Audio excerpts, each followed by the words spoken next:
এখনো pan card হয়নি? ভয়ের কোনো বিষয় নেই। জাস্ট ঘরে বসে 2 মিনিটে ইজিলি কি করে একটি প্যান কার্ড বার করে নেওয়া যেতে পারে এই ভিডিওর মাধ্যমেই তোমরা শিখতে পারবে, আর সেটা খুবই সহজ পদ্ধতিতে।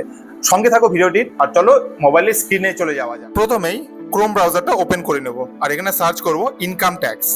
সার্চ করার পরে প্রথমে যে ওয়েবসাইটটা খুলবে সেখানে লেখা আছে ইনকাম ট্যাক্স ডিপার্টমেন্ট, এটাতে খুলে নেব। খুলে নিয়ে একটু নিচের দিকে স্ক্রল করব, করে ইনস্ট্যান্ট ই প্যান বলে যে অপশনটা আছে এটাতে টাচ করব। করে একটু লোডিং হবে। লোডিং হয়ে যাওয়ার পরে নিচের দিকে আসবো, একটু নিচের দিকে আসার পরে এই যে দেখতে পাচ্ছ গেট নিউ ই প্যান, এখানে টাচ করব। ক্লিক করার পরে এখানে আধার কার্ডের নাম্বার চাইছে। সো একটা জিনিস মনে রাখবে যে আধার কার্ডের সঙ্গে মোবাইল নাম্বার লিঙ্ক থাকাটা ম্যান্ডেটারি। সো এটা অবশ্যই থাকতে হবে। সো সেইভাবে আমাকে আধার কার্ডের নাম্বারটা এখানে আমি দিয়ে দিব। দিয়ে আই কনফার্ম দ্যাটে ক্লিক করে দেব, তারপরে কন্টিনিউ করে দেব।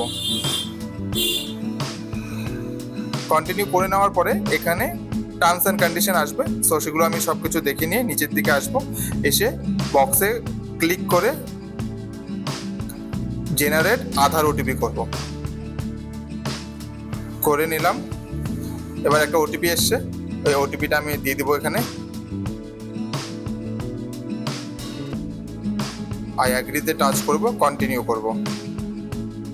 করে দেখতে পাচ্ছ যার নামে প্যান কার্ড হচ্ছে তার পুরো নাম চলে এসছে, তার ফটো দেখাচ্ছে, আর এটাই প্যান কার্ডের মধ্যে আসবে।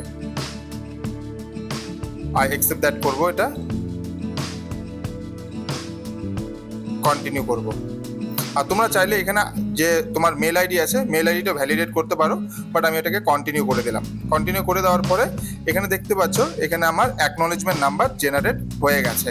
সো আমি আবার গো টু লগ ইন পেজে চলে যাব, করে গিয়ে এখানে ব্যাক করে যাব। ব্যাক করে আবার নিচের দিকে আসব, এসে সেম জায়গায় আবার চলে যাব, ইনস্ট্যান্ট ই প্যানে চলে যাব। আমি ওখানে গিয়ে নিচের দিকে আসবো অল্প, এখানে দেখতে পাচ্ছ check status download E PAN, এখানে টাচ করব। আবার আধার কার্ডের নাম্বার দেবো, আমি আধার কার্ডের নাম্বার দিয়ে আমি কন্টিনিউ করব। কন্টিনিউ করার পরে এবার আবার আধারে ওটিপি আসবে, সেই ওটিপিটা দিব। ঠিক তোমার যে ই প্যান আছে সেই ই প্যানটা ডাউনলোড হয়ে গেছে।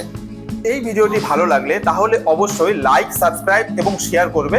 আর সবাই সুস্থ থাকবে এবং ভালো থাকবে। ধন্যবাদ।